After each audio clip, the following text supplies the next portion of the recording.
Olá, seja muito bem-vinda, seja muito bem-vindo a mais um Betimcast, Diálogos do Cotidiano, o podcast do Jornal O Tempo Betim, o nosso encontro semanal de toda terça-feira, 7 da noite, no canal oficial do Tempo Betim, no YouTube.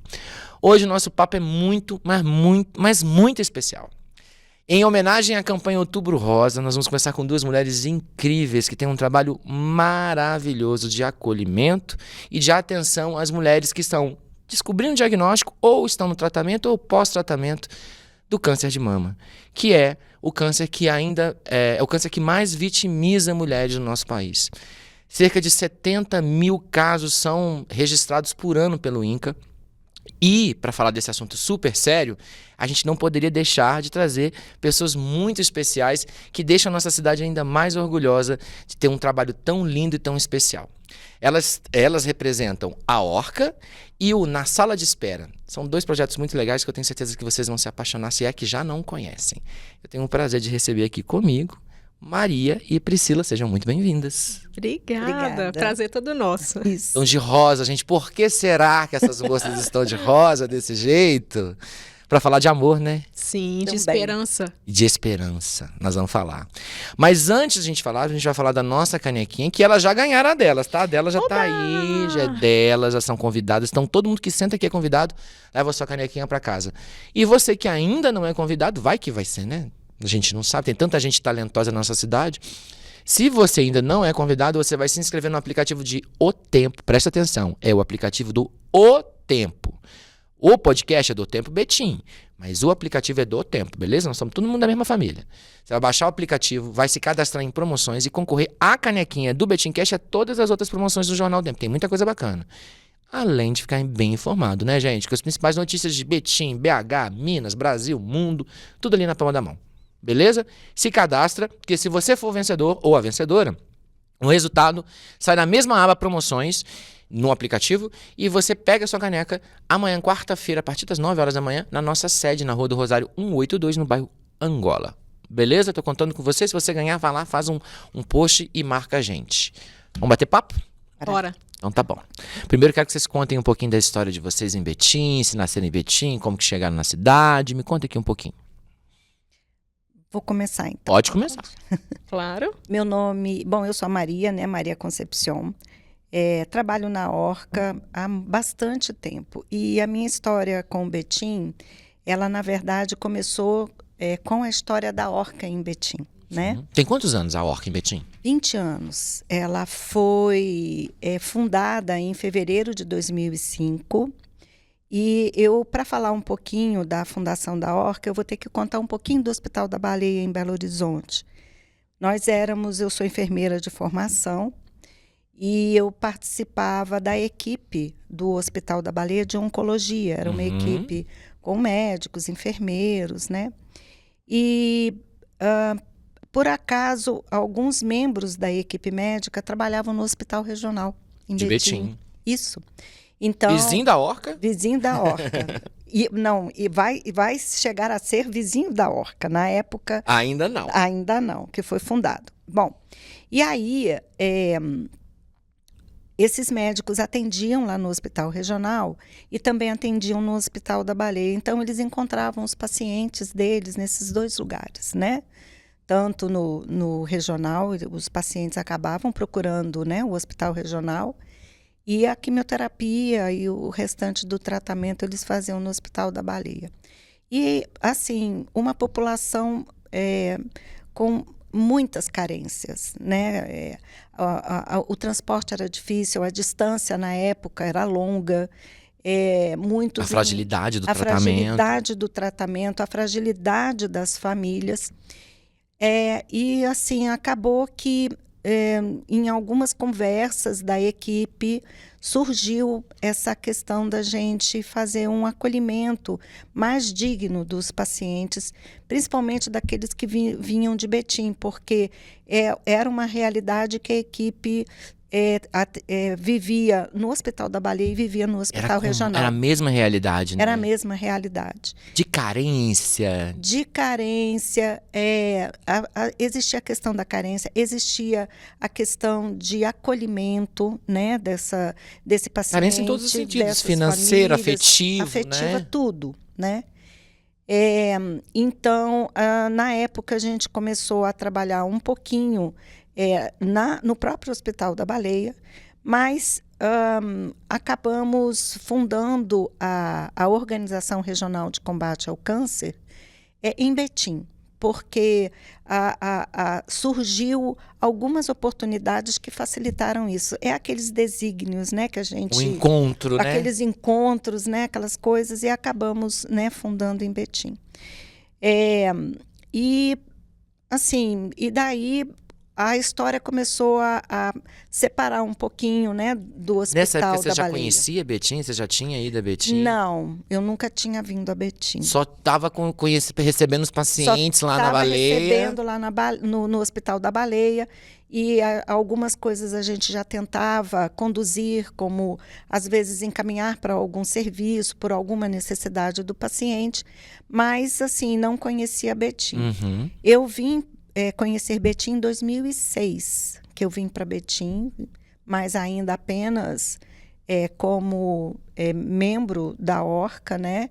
E Aí sim já existia. já existia a Orca, e eu vinha para cá alguns dias da semana, e a Orca, com o passar do tempo, ela conseguiu fomentar parcerias, né? Divulgando seu trabalho, porque é uma organização que não tinha e não tem até hoje uma fonte de renda fixa. Não é o objetivo Não dela. é o objetivo dela. Ela é uma instituição filantrópica sem fins lucrativos. Então, a gente dependia de pessoas que abraçassem a nossa causa, a causa, né, que a Orca colocava, que era o acolhimento mesmo, e que se dispusessem a nos ajudar, né, a formar a esse projeto, a dar corpo a esse projeto. E em 2010, uma instituição, que já nos abraçava, mas ela se tornou uma parceira muito importante nossa e nos cedeu um espaço, né? Então, a Orca, até hoje, ela cede esse espaço para a gente, né? Essa empresa cede esse espaço para a gente. E é a contribuição dela mensalmente com a Orca, né? Esse espaço. Importantíssima contribuição, porque aí né? a gente ganhou físico. Ganhou uma casa, né? E aí a gente começou realmente a elaborar os nossos projetos, a ter um local mais digno para atender, né, os nossos pacientes, né, os nossos usuários. E aí a história da Orca realmente desenrolou, né? Ela foi um start assim, muito bacana. E aí, nessa época, eu acabei me afastando um pouco da Orca, mas sempre acompanhando o que estava acontecendo, né? De 2005, 2006 até 2010 eu me afastei um pouco. Em 2010 eu voltei para Betim, eu comecei a trabalhar em Betim, né, que até então eu saí do Hospital da Baleia e vim trabalhar em Betim. E de lá para cá eu estou em Betim. Em 2015 eu me mudei para Betim. Ah, mas é assim, boba. Acontece. A questão de ficar... Eu morava em Belo Horizonte, a questão de ficar indo e vindo. O encarar essa dia, BR, minha amiga, tem que ter muita disposição. Não era fácil, não era fácil. E então, em 2015, lá em casa a gente conversou, eu falei, não, vamos mudar. Vamos para Betim, né? Vamos para Betim. E foi, assim, uma decisão muito, muito acertada. 10 aninhos, então, de Betim. 10 anos de Betim. Coisa boa. E aí, então, a partir daí, então, o meu trabalho na Orca se intensificou. Eu tive alguns períodos de dedicação exclusiva para a Orca, né? Que me orgulha muito, porque a instituição, ela cresceu, né, bastante e vem cumprindo os seus objetivos, né? Nós vamos falar mais dela aqui, sobre a história. E aí agora tem, desde 2023, que eu voltei de novo exclusivamente para a Orca. E a minha história com a Orca é essa. Uma relação de muito tempo, Muito né? tempo. Desde a história. Desde a fundação dela. Você, a Maria é enfermeira, né? Deixa eu falar o Isso. cargo dela. Ela é enfermeira com mais de 20 anos de dedicação à Orca. E ela trabalha nesse apoio integral das pessoas, dos Isso. pacientes e das suas famílias. Agora a gente vai falar com uma moça aqui do outro lado dessa história, que é a Priscila Campos. Ela é escritora, empreendedora social. Eu não vou falar do diagnóstico, não vou deixar ela contar. Esse rolê eu vou deixar com ela. E ela transformou a dor dela, né, na missão. E ela é criadora do Na Sala de Espera, que é o projeto dela. E ela vai se apresentar e contar um pouquinho pra gente, né, Pri? E a Pri é uma ex-paciente, né, oncológica. Verdade, é um prazer estar aqui.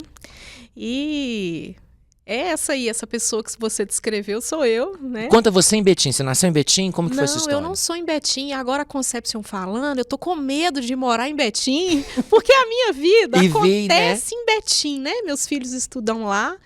E acaba que eu fico a parte da tarde toda lá. E nesse período eu vou no hospital, eu acompanho os pacientes, né? Faço visitas. É um trabalho com a Orca ali de parceria muito bonito, né? Isso, sempre que eles precisam de mim, a gente tá junto, né? Uhum. E a minha vida acontece em Betim. E agora, ouvindo ela falar, gente, será que Será que tá eu na vou hora de pra Betim? mudar, mana? Eita! Será muito bem-vinda. Obrigada! Sim. Mas a minha história começa em 2016, né? Quando eu tinha 3 lojas de roupa. Eu não era dessa área, gente. Era Muito empresária. Um outro rolê. E eu me sentia realizada naquilo que eu estava fazendo, que era empreendendo, vendendo, comprando, né? Revendendo. Até que eu fui surpreendida pelo diagnóstico de câncer. E eu me vi ali, né, totalmente sem chão, porque é algo que a gente não escolhe passar. E eu pensei assim, bom, eu tenho 2 caminhos. Ou eu vou chorar muito, ou eu vou levantar a cabeça e vou seguir. E eu escolhi essa segunda opção, né? Que foi levantar a cabeça e seguir. Só que eu pensei que eu fosse ficar só no primeiro diagnóstico, que foi o câncer de mama, que me pegou aos 33 anos de idade. E eu pensei assim, meu Deus, eu tô muito nova para morrer, eu não vou morrer não. Meu filho, a minha filha mais velha tinha de 8 para 9 e eu tinha um filhinho que tinha 1 ano e 10 meses. Meu Ele ia pai. fazer 2 aninhos. Então eu pensei assim, o quê? Não pode ser o De filho para jeito mim. nenhum. Né? E aí eu fiz todo o meu tratamento.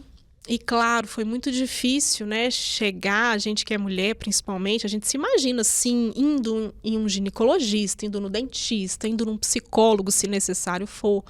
Mas a gente não se imagina nunca indo a um oncologista.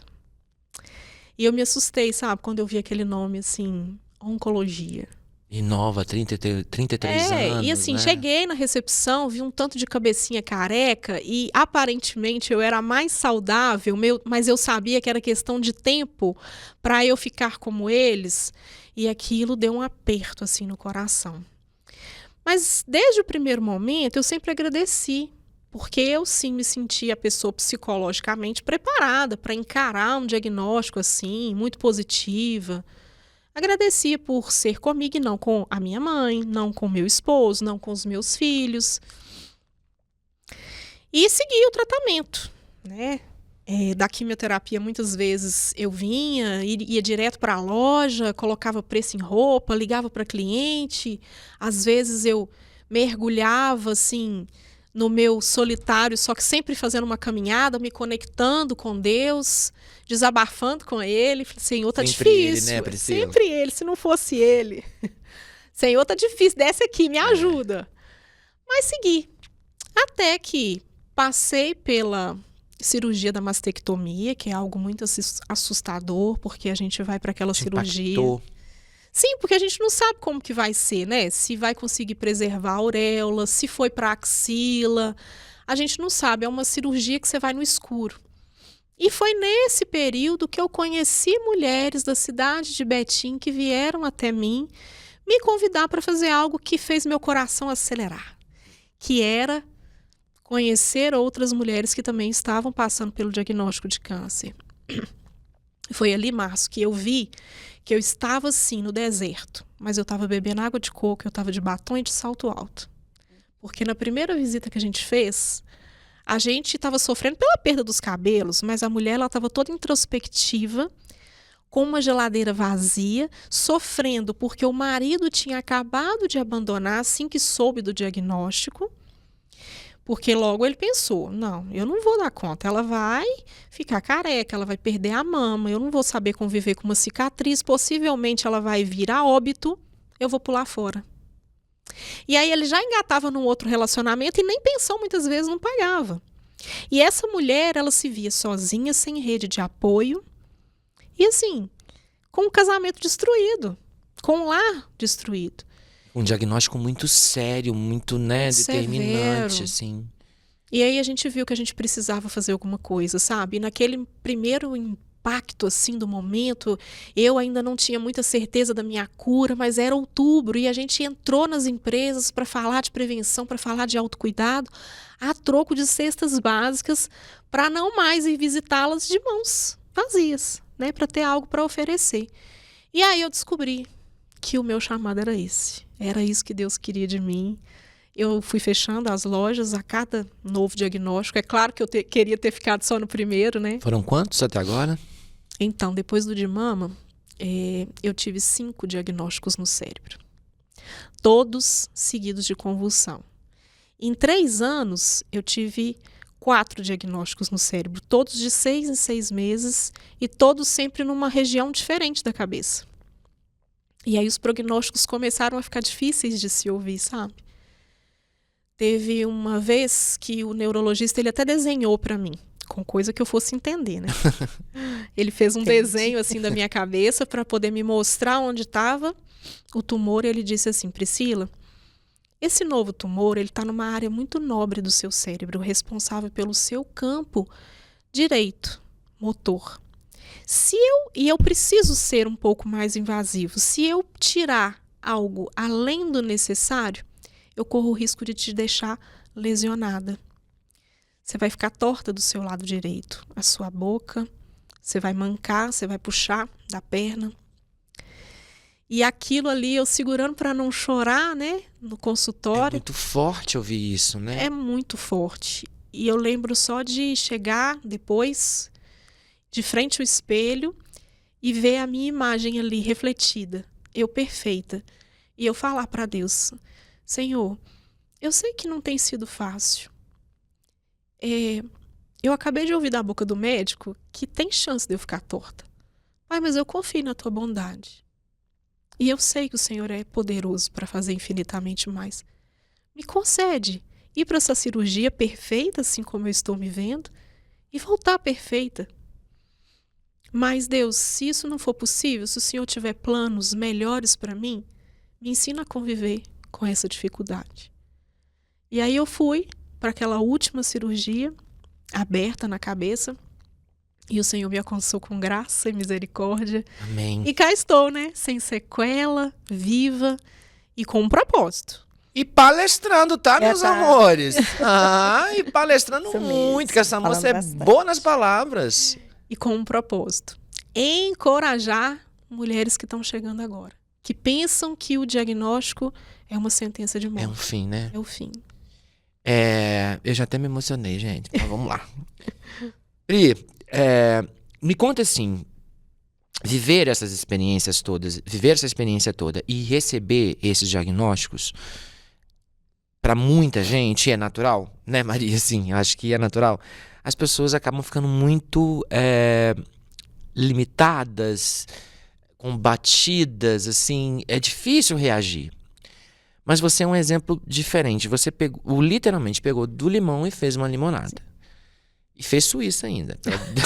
Colocou ali um jeitinho dela. Quando que deu o start de que você pensou assim, vou escrever? Porque mostra pra gente, tem 2 livros que você fez pra gente. Exatamente. Conta um pouquinho das histórias. Primeiro, como que deu o start de escrever o primeiro e como que foi pra você passar isso pras palavras. Então, foi encorajada por uma amiga, né? Que sempre me acompanhava em cada diagnóstico. Parece que enquanto você vai falando, eu vou mostrando. Fazer um garoto. E aí ela falou assim, Pri, a sua história é linda e precisa virar fonte de encorajamento para as pessoas que estão recebendo o diagnóstico agora. E eu concordei com ela porque eu me recordei da pesquisa que eu fiz lá em 2016 no Google, que eu pesquisei assim, mulheres que estão vencendo o câncer de mama. E eu também queria ser encontrada como alguém que levasse esperança para as mulheres que estavam recebendo o diagnóstico, sabe? Ali, naquele momento, como uma mulher que passou, não por um diagnóstico, mas por 7. E que estava ali, viva, e encorajando, e segurando na mão, e falando assim, não, Deus fez por mim. Por que Ele não vai fazer por você? Sabe? É claro, Márcio, que Deus ele tem um propósito distinto para cada um de nós. Eu né? creio nisso. E nesse último livro aqui, eu trago histórias de mulheres que venceram, que estão passando, mas de mulheres também que não estão mais aqui, mas que deixaram um legado e por isso estão aqui. Sabe? Por quê? Justamente por isso, porque Deus tem um propósito distinto para cada uma de nós. Não necessariamente ele vai nos curar no físico, como é o que a gente quer. Mas às vezes, quando ele sente que está difícil demais, sabe? Eu ouvi uma frase muito interessante hoje, alguém perguntando para Deus, Senhor, por que o Senhor permite que pessoas boas passem por coisas difíceis? Aí Deus responde, responda você, quando você vai colher uma flor, qual você escolhe? Você não cata qualquer uma, você cata a mais bonita. Porque você quer surpreender, porque você quer cativar, porque você quer lapidar, né? Então, esse livro No Campo dos Girassóis, ele traz histórias relevantes de pessoas que precisam também ter suas histórias em destaque e mostrar que é possível, sim, vencer e surpreender o câncer, que tem sido uma doença cada vez mais avassaladora, né? Mas que tem cura, tem cura. Histórias como a da Priscila e das histórias que estão no livro dela, né? Que eu tenho certeza que deve ter história muito bacana. Isso, vocês devem ver isso todos os dias na Orca, Sim, né? A gente vivencia muitas, muitas, muitas histórias. E conta qual que é a importância, você já contou a história, a importância da Orca para essas mulheres como a Priscila, assim. Márcio, a Orca, ela foi fundada para acolher não só a pessoa com diagnóstico de câncer, mas também o seu núcleo familiar, tá? O diagnóstico ele é sempre muito complexo para a pessoa e para a família, né? Então, são questões que são trabalhadas na pessoa de vida e morte, porque normalmente ainda hoje é assim, o diagnóstico de câncer representa eu vou morrer. Quando? Pode ser daqui a uma semana, um mês, né? Não é dito para as pessoas que elas estão ali além do diagnóstico que ela tem, né? Que muitas vezes é uma fase difícil mesmo que está passando, mas que elas vão superar. Outras vezes não, né? Então, o que a Orca faz? A Orca recebe o paciente, a pessoa com diagnóstico e os seus familiares e tenta acolhe. Tá? Como? O que é acolher? Acolher é você receber. Eu não vou dar assim, a definição de dicionário, tá? Não, para vocês, palavra. eu digo para vocês. Para a gente, acolher é receber.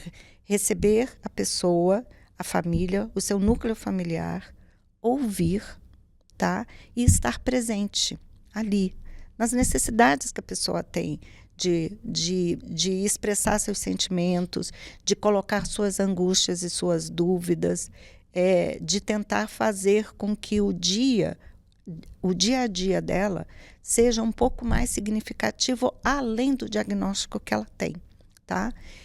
Então, a gente recebe, às vezes, famílias que não sabem o que fazer, pessoas que não sabem o que fazer, e agora eu faço... Não para onde correr, né? Não sabe para onde ir. Então, a gente está ali para fazer isso, para receber, ouvir e dar as orientações e dar os sentimentos necessários, né? Como que ela transita nesse meio. Tem famílias... Márcio, que não sabem o que fazer, assim, e agora? Imagino que seja mesmo. Não sabe o que fazer, além do fato de terem... De direitos, tudo, né?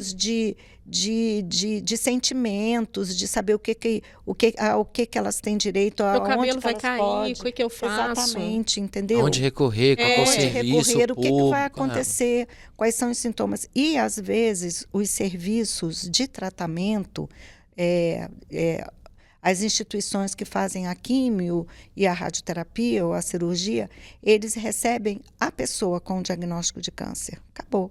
A família está desorientada, sem saber o que fazer com aquela pessoa que está doente. Elas não têm acolhimento nenhum nessas instituições. E a gente está lá para isso, sabe? Para receber os familiares, para orientar. Muitas vezes a pessoa assim, eu não sei nem o que eu vou falar, eu não sei o que eu vou fazer. Não sei como consola, né? Como O consola. que você fala para uma pessoa? Pois é, eu já tive isso, né? Uma pessoa que eu conheço teve o diagnóstico e as amigas, assim, era uma mulher, por um acaso, e as amigas assim, eu não sei eu nem sei se eu vou ver ela, eu não sei o que eu vou falar para ela. Eu falei, nada.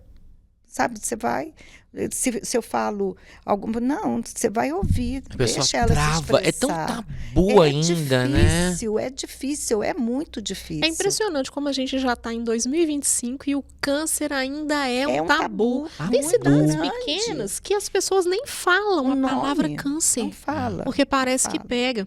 Mas complementando E cidades aqui, grandes e pessoas que eu convivo, que tem um pânico disso, assim. Às vezes guardam a doença durante meses, não assim. comentam. com medo de contar. E o que piora o quadro, né? Porque Sim. cada dia conta. Você tem algo ruim crescendo dentro de você. E quanto mais você esconde, mais você dá margem para a doença crescer e avançar e tomar conta de outros órgãos. Mas, complementando a fala da Conception, lá, o que eu acho fantástico na Orca é esse abraço da família. Porque a família adoece junto. Tanto que no livro Na Sala de Espera, que foi o primeiro que eu conto, assim, tudo que eu passei, todas as etapas, também tem partes que a minha filha conta e que meu marido conta. Como foi para eles vivenciar. E o que eu acho Porque eles também, de certa forma, estão sofrendo, também né? os medos, as angústias, as incertezas. E até, assim, como que a gente faz para a pessoa se sentir melhor? Porque, né, é isso muitas vezes que a família quer. O que eu posso fazer para ela se sentir melhor? Será que se eu fizer tal coisa vai ser legal? Não vai? E, assim, e fomentar o diálogo mesmo entre os familiares, entre o núcleo familiar. Porque é muito difícil sentar para conversar sobre isso, sobre os sentimentos, sobre as angústias, sobre as ansiedades, sobre o que vai acontecer, como é o processo, o que a pessoa está sentindo. Tudo isso é muito difícil. Nós recentemente tivemos um caso na Orca que, assim, foi um caso bem... nós recebemos um rapaz com um diagnóstico de câncer, já numa fase, né, um pouquinho avançada. Já avançada, e ele chegou lá com a irmã dele, né? E a irmã dele nos contou que há poucos meses atrás a mãe tinha falecido, com o mesmo diagnóstico do irmão dela. Então, assim, o pavor deles era o irmão ter o mesmo destino da mãe. E a gente... Natural, qualquer pessoa no lugar dele teria. Com certeza. A gente, né, atendeu, acolheu, fizemos o que era necessário, mas o que eu quero colocar é que, nesse momento que você chega e dá um abraço na irmã do rapaz, a irmã do rapaz, ela estava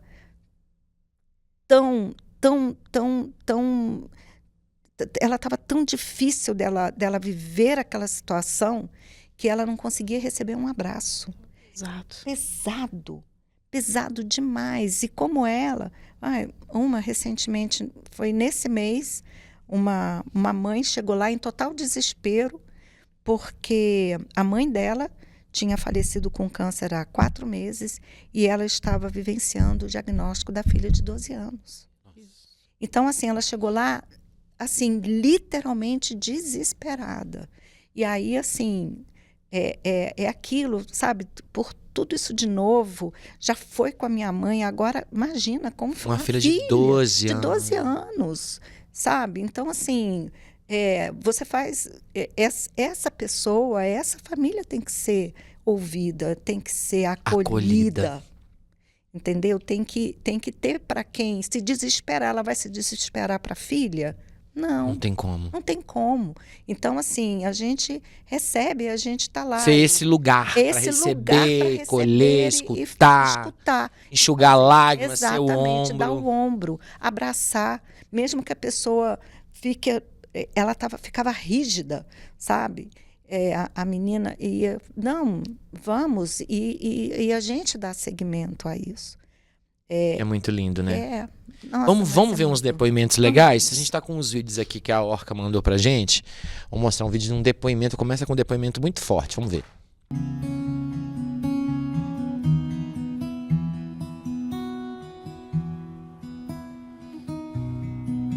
Viver. Acordar, não ter dor. Gente, a coisa mais gostosa do mundo é acordar e não sentir dor. É tudo, é a natureza, é meus filhos, é respirar. Tudo isso me faz sorrir. Palhaço. Eu morri. Você é feliz naturalmente? Quando os outros fazem graça, eu sorrio. Mas eu choro também, tá? Com muita facilidade. Com muita facilidade. O que me faz sorrir? Estar viva, ter tido uma nova chance de continuar, de servir. Saber que existem pessoas que se preocupem com a gente, que naquele momento desesperador que a gente pensa que está sozinha aqui na Terra, sempre tem alguém que nos abraça. Foi quando meu netinho chegou e falou assim: vovó, você tá tão linda, careca, eu te amo. E mais assim, o amor das pessoas, sabe? A convivência com as pessoas. Isso aí me trouxe muita felicidade, aquele carinho, mesmo eu passando pelo processo. Tudo que eu passei é uma aprovação de Deus. E Deus me deu a chance de ser curada. E conhecer o grupo Ressignificar da Orca, todos os funcionários e também o grupo que está em tratamento. E outra coisa que me faz sorrir muito é os funcionários da Oral Unique, que são os meus dentistas e amigos. Que lindo. O vídeo completo você vê nas redes sociais, no Instagram da Orca, tem vários depoimentos muito lindos, muito especiais. Mas eu queria que você falasse um pouquinho do grupo, que ela acabou de falar aqui, já me deu a deixa. O Ressignificar. O que é ele? O grupo Ressignificar é um grupo de pacientes em várias fases. Tem pacientes que estão diagnosticadas, outras estão em tratamento, outras já terminaram o tratamento e estão em remissão. E a atividade, a finalidade do grupo é essa, é ressignificar a vida, né? É dizer que o câncer não define, não as define, não define a vida delas, e elas seguirem em frente com a vida, de diversas formas, né? Que o câncer não representa, não caracteriza elas, né? O câncer não é elas. Elas estão ali apesar disso. Então, elas falam sobre as experiências delas, os sentimentos, e compartilham isso com outras mulheres que estão ali, que estão em início de tratamento, ou então com outras mulheres que já trataram, mas que precisam desse novo significado na vida. Então, eu vou dizer que algumas mulheres desse grupo, inclusive, já voltaram a trabalhar, já estão... Nossa, é uma felicidade muito grande, porque elas estão seguindo em frente e estão venceram, estão vencendo. É uma luta diária delas, sabe? O acordar. Aliás, teve uma paciente que teve uma fala que eu sempre repito, né? Essa frase que ela falou, inclusive foi numa reunião do grupo, em que ela disse: às vezes a gente não acorda bem, porque tem dias que não está bem, mas aí eu levanto, me olho no espelho, passo um batom vermelho e vou para a vida. Então... É lindo, né? Infelizmente, ela já não está mais aqui conosco, né? Mas ela deixou essa mensagem. É uma mensagem que a gente repete e que eu repito porque é isso mesmo. Normalmente, tem dias que a gente também não acorda bem e tal. E às vezes a gente reclama tanto, né? Ela fala do vídeo que ela fala assim... Acordar sem dor. Ah, isso. Na hora que eu vi isso... Então, assim... E assim, a gente não acorda bem, mas é isso mesmo. É seguir em frente, é deixar para lá... se recolocar no mundo e se reposicionar na vida de uma outra maneira. Tem uma fala da Priscila que diz que a vida nunca volta, né, ao normal, e não volta mesmo.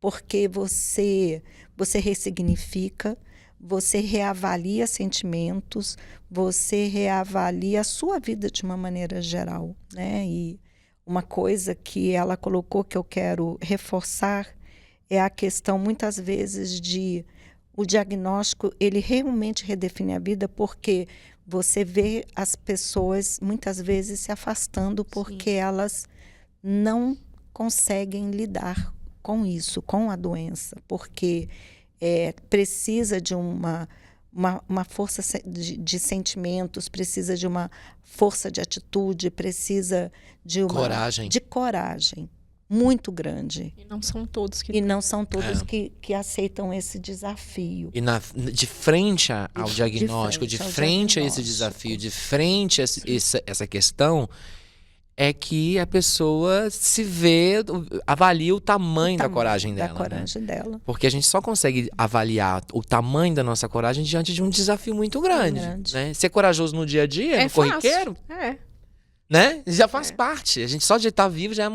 Mas ali, dar de cara com o diagnóstico, e principalmente quando o diagnóstico é uma pessoa que está do seu lado, um companheiro, uma companheira, muito complicado. Muito. A Priscila falou um negócio, eu não tenho os dados, a gente não tem esses dados aqui, mas é um fato.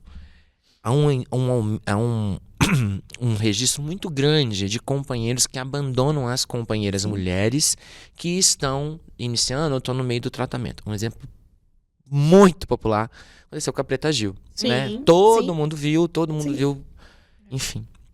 Que Deus a tenha, inclusive. Mas é muito real isso? É a realidade? E por que você acha que isso acontece? Vocês, né? Por que vocês acham que isso ainda acontece?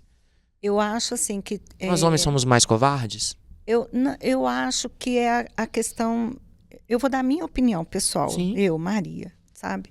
Eu acho que muitas vezes o homem se mantém na relação por comodidade, tá? Às vezes é cômodo, é fácil, tá numa zona de conforto muito boa. E acaba que isso é um desafio muito grande, isso testa várias coisas em relação a ele.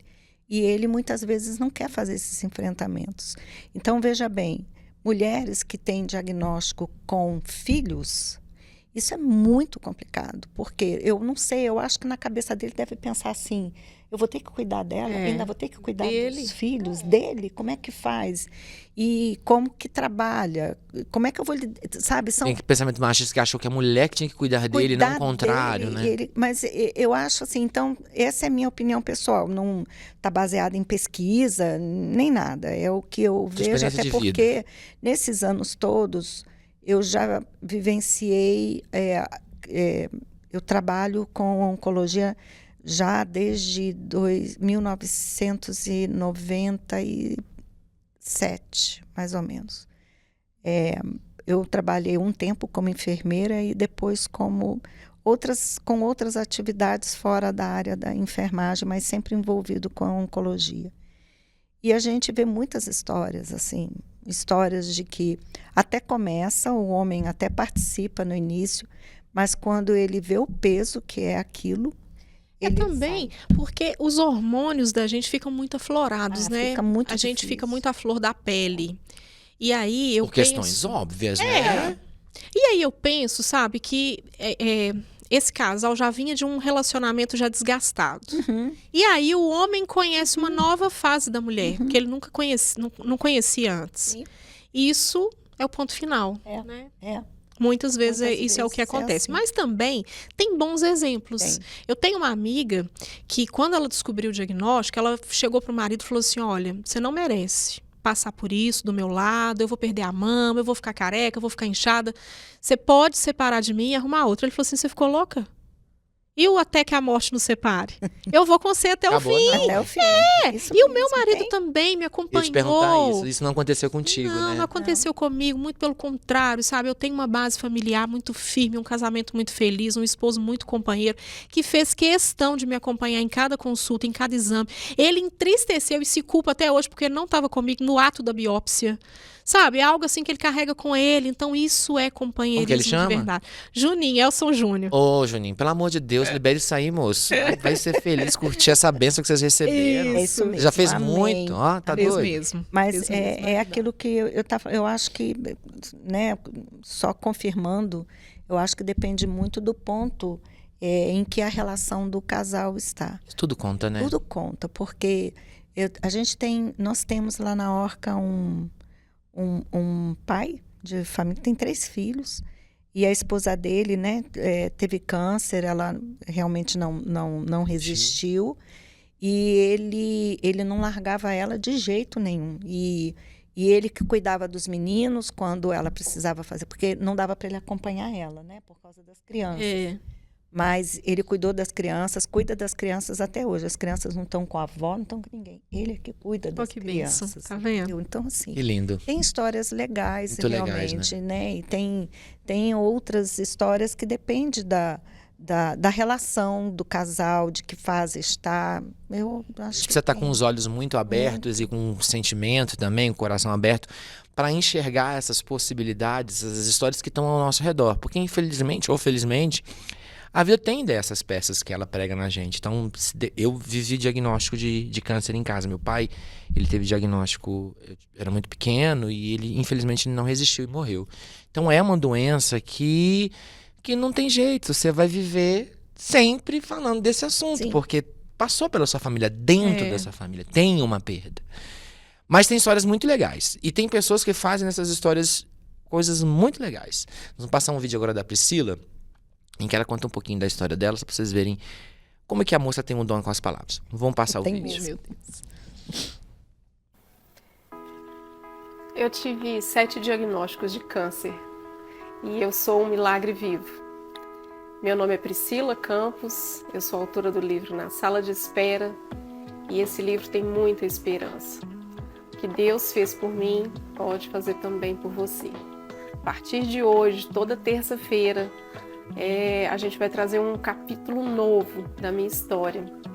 Vem com a gente nessa aventura cheia de esperança e cheia do poder de Deus. Eu recebi 7 diagnósticos de câncer, mas em 2022 entrei em remissão. Eu sou a Priscila Campos e hoje eu vou contar para vocês um pouco mais sobre essa pergunta que pouca gente fala.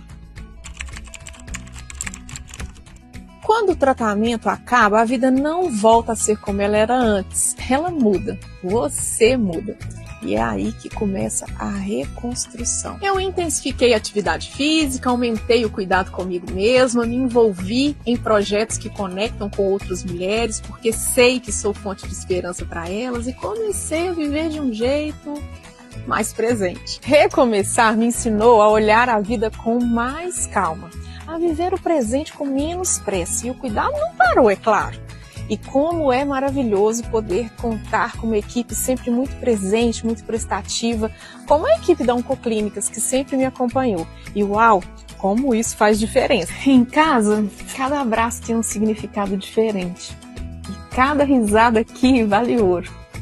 Até um dia comum tem um sabor de conquista. A remissão é mais que um recomeço, é um convite para uma nova forma de viver, mais leve, mais presente. Então, se um dia você também passar por isso, lembre-se, vá no seu tempo, um dia de cada vez. E quando for possível, floresça, porque a vida é assim, né? Um eterno recomeçar com fé e firmeza no passo. Que Muito lindo. bacana, lindo, né? Com fé e firmeza no passo, Sempre, né? moça. Sem Coisa- fé, nunca. Não tem um dom da palavra? Tem sim, Oh, meu tem Ah, o dom por da favor. palavra. Por isso que era vendedora, empresária, loja de roupa, boa no gogó. Isso mesmo. Remissão, vamos falar de remissão? Vamos. O que essa palavra significa pra você? Mas antes de a gente falar de remissão, me explica o Na Sala de Espera, do nome. Então, na sala de espera, Foi porque, de fato, eu estava na sala de espera, né? Sem saber o que ia acontecer no dia seguinte, Usou sem essa ter metáfora, muita né, certeza do amanhã. Então, eu usei esse nome na sala de espera e, por coincidência, eu tinha feito essa sessão de fotos onde eu estava nesse sofá. Aí eu entendi, porque tem que ser esse nome mesmo. Mas Você fez analogia com a sala de espera do consultório, dos exames. é um eterno esperar. Esse momento, né, da E aí paciente eu brinco oncológica. com as pacientes até hoje, quando eu sei que elas, né, estão fazendo tratamento. Tá aí na sala de espera, amiga. E essa sala de espera tem... Aí elas fazem analogia, sabe? Eu não quero mais ficar na sala de espera. Eu quero ficar na fila de espera lá da Disney. Calma, tudo no tempo Não de tem Deus. essa relação com esse momento e tal. Mas me fala da remissão, da palavra remissão, da importância disso na sua vida. Primeiro eu vou falar dos 7 diagnósticos, né, que a gente parou no da cabeça. Aí, quando fechou esse ciclo da cabeça, a gente pensou que finalmente a cura viria, né? Só que através de um exame mais específico, a gente observou um nódulo no meu pulmão e biopsiou e veio a notícia da metástase pulmonar. E eu sabia que eu ia ter que voltar para a quimioterapia, só que... Então teve seio, cérebro e agora pulmão. Pulmão. 3 órgãos, sexto, né? O sexto. E 6 diagnósticos. Isso.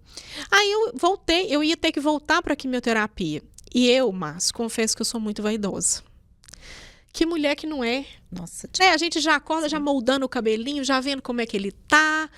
E eu tenho uma cicatriz na cabeça hoje, por causa das cirurgias no cérebro. E eu sabia que a quimioterapia ia jogar meu cabelo no chão. E eu relutei com todas as minhas forças para não perder esse cabelo. Então eu me submeti a uma touca de crioterapia, que ela não preserva 100% dos fios. Só que eu tive que abrir mão de escovar, de puxar as luzes que eu gosto. Tive que abrir mão de fazer todo e qualquer processo químico no cabelo. Isso por 1 ano e 3 meses. Sempre repetindo os exames de 3 em 3. E encorajada por essa amiga, ela falou: Pri, vamos escrever um livro da sua história. Falei, vamos. E já que ia nascer o livro, eu queria dar um final feliz para ele. Até que passou, nesse 1 ano e 3 meses, eu repeti o exame e apareceu que essa lesão ela tinha virado uma cicatriz. Mentira. Ô, benção. Esse seria o final feliz, ideal pro livro, concorda? Sim.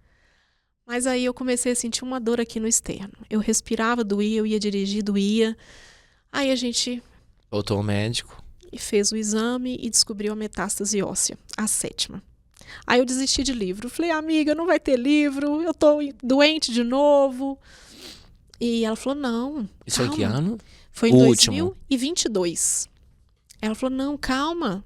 Deus ainda não colocou um ponto final. Eu tô aqui com todo o andamento do seu livro e o final feliz vai vir. Aí, Márcio, sabe aquelas orações que às vezes a gente nem pronuncia com a boca, mas em pensamento você pensa assim, ai Deus, podia tanto acontecer? Foi o período que eu mais vi essas orações sendo concretizadas bem diante dos meus olhos. Tudo aquilo que eu pedia, eu via acontecer.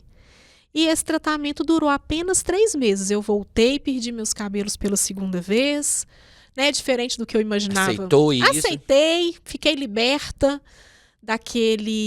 dos olhares de será que eu vou ficar bonita? Não, me libertei, aceitei.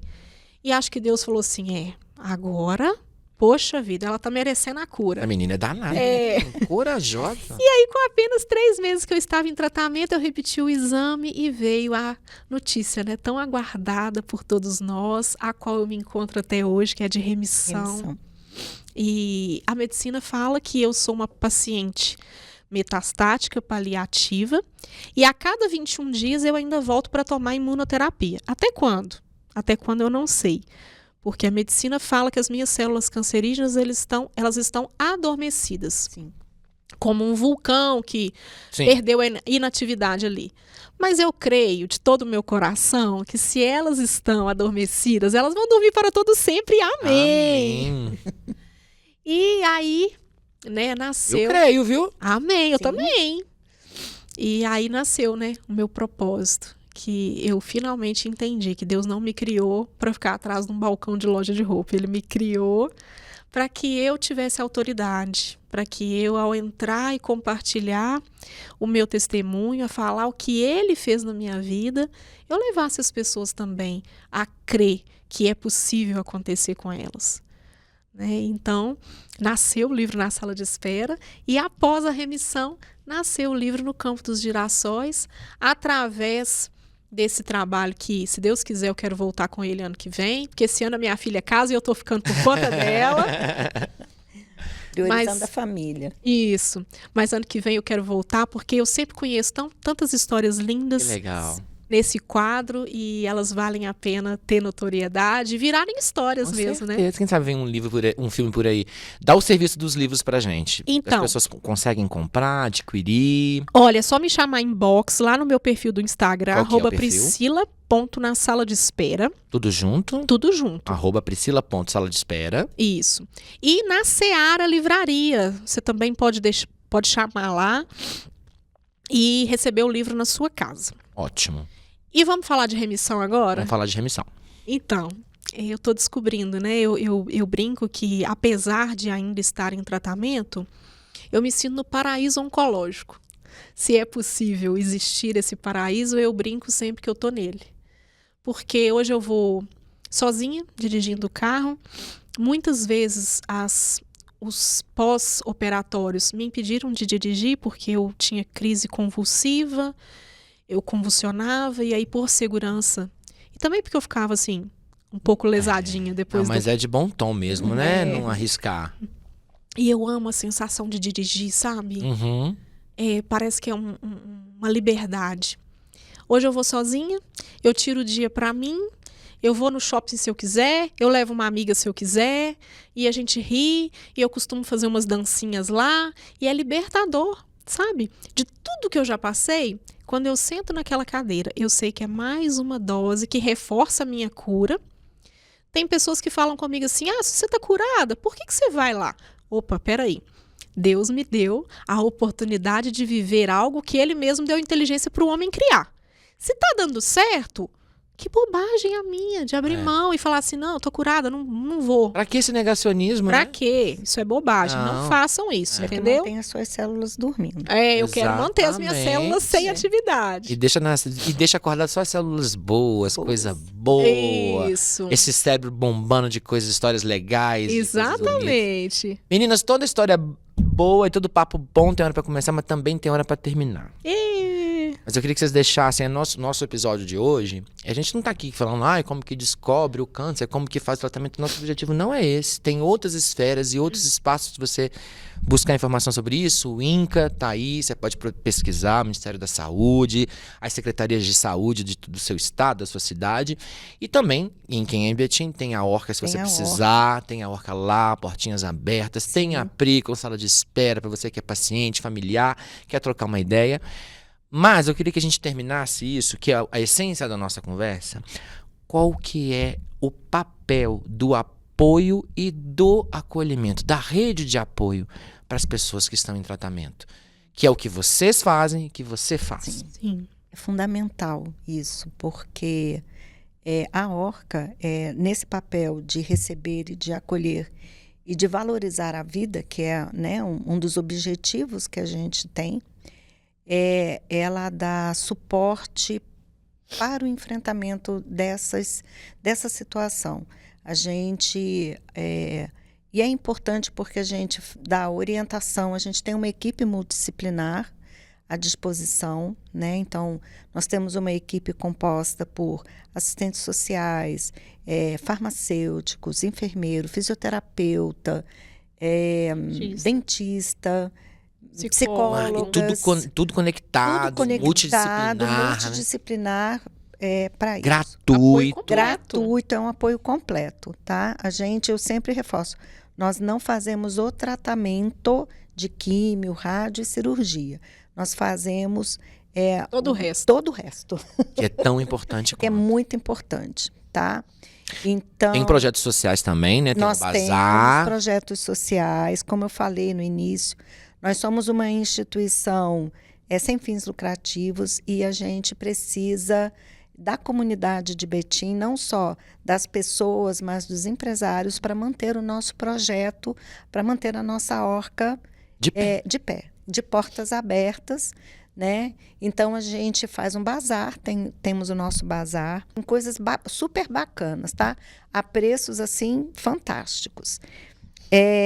Uma coisa que eu não comentei, só, né, para finalizar, nós temos muitas famílias numa situação socioeconômica bem difícil. Então, às vezes a gente consegue dar alguns benefícios temporários para essas famílias. Você fala cesta básica, essas Cesta coisas. básica. Muitos pacientes precisam de fraldas. E você já viu quanto custa um pacotinho de fralda, né? Então, eles precisam de fralda. A gente fornece fralda, fornece, às vezes, roupa, toalhas, o que, né, eles precisarem. Nós temos uma farmácia também. A nossa farmácia é muito específica, ela tem medicamentos que são para os efeitos colaterais e adversos da quimioterapia, como enjoo, náuseas, diarreia. Então, ela é específica, né, para isso, gratuito, a gente não cobra nada do nosso usuário, tá? E aí, assim, as demandas a gente avalia, né? O Individualmente, serviço social escuta as demandas individuais, as demandas da família. E aí, a partir daí, a gente faz um plano de atuação com essa família. Unindo a equipe multidisciplinar, né? E, às vezes, até também encaminhando, quando não está dentro do nosso escopo, mas encaminhando para as instituições públicas que Betim tem, Fazendo né? esse suporte. Faz ali, esse suporte, né? Então, conectando. Vão nos visitar, nós temos um cafezinho muito gostoso lá e gostamos de receber as pessoas. Qual que é o endereço? Rua Gilberto Alves da Silva, 337, fica atrás do Hospital Regional. Tem um muro grafitado pelo esquilo maravilhoso, que já esteve aqui, já participou do programa. Ontem.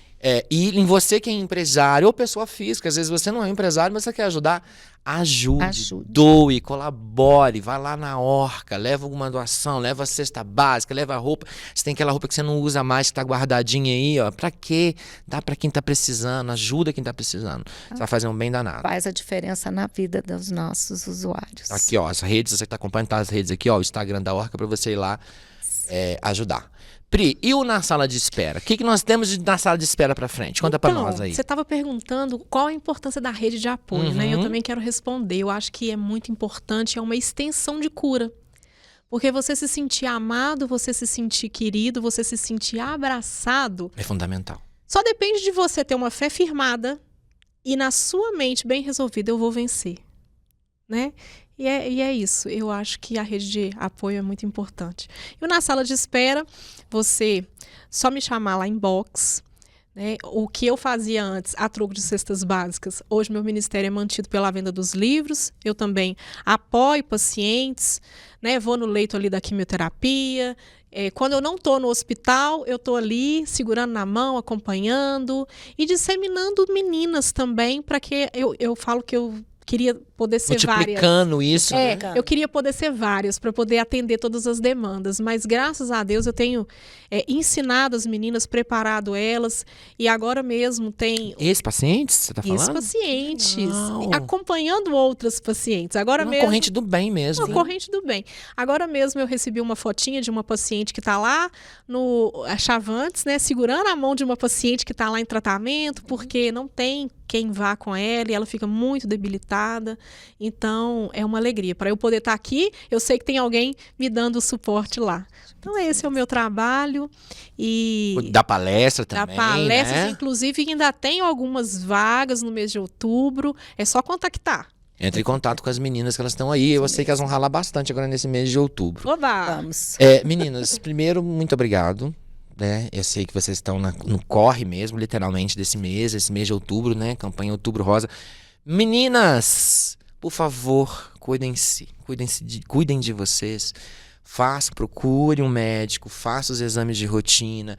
O exame de toque é muito importante, é realmente uma porta de entrada, mas ele não é a única coisa que você precisa fazer para prevenir, tá? Então não fica se baseando só no toque não, porque tem que ouvir, né não, Maria? Isso mesmo. Especialista, uma pessoa especializada nisso para ter certeza que está acontecendo. Mas se toque, cuide de você, vai ser muito bom. Ajude a Orca, a gente já falou o serviço, também na sala de espera, se precisar. Entre em contato com a Priscila e cuide da sua saúde, que eu tenho certeza que você não vai se arrepender. Agora a gente vai olhar para essa câmera aqui geral, pra gente se despedir. Meninas, muito obrigado. Muito obrigada. Espero que tenham gostado. Um brinde aqui pra gente finalizar. Lembrando que a caneca é de vocês, pode levar pra casa. Muito obrigada. Meu papel é pra você que tá aí, ó. Você sabe, né? Toda terça-feira a gente tá aqui no canal oficial de O Tempo Betim no YouTube com esse bate-papo bacana, com gente interessante e interessada pela nossa cidade. Temos 2 exemplos aqui hoje. E você continua nos acompanhando em algumas plataformas. Vou falar para vocês. O nosso portal, otempobetim.com.br. Aconteceu na cidade, passou pela nossa redação, a gente sobe pro portal e vai estar lá a informação em tempo real para você se manter bem informado. Você também pode acompanhar a gente no Instagram, no @otempobetim, OTBetim. Você tem lá todas as informações, conteúdos exclusivos para o Instagram, os cortes do Betimcast, você também encontra lá, e muito mais coisas, você interage com a gente no Story, enfim, fica sabendo em tempo real do que está acontecendo. A nossa tradicional edição impressa de sexta-feira, com resumo das notícias da semana, né? As principais notícias vão estar lá. E aqui o nosso canal, que eu já falei, né? O canal no YouTube, tá aqui os nossos vídeos vão estar aqui. E você também pode ouvir esse episódio nos nossos tocadores, no Deezer, Spotify, enfim, é só você pesquisar lá, tem esse episódio e todos os outros, das 2 primeiras temporadas. Ou seja, e no nosso portal também tem os episódios anteriores, tá? Se você quiser ir mais rápido, pode ir lá no nosso portal, tem a aba Betimcast, você fica sabendo e assiste todos os outros episódios que já aconteceram, tá bom? Terça-feira que vem a gente está de volta com mais um Betimcast, um bate-papo pra te deixar feliz e levar inspiração, como essas 2 moças lindas aqui trouxeram pra gente. Muito obrigado, meninas, mais uma vez. A gente que agradece. Um beijo e até a próxima. Tchau!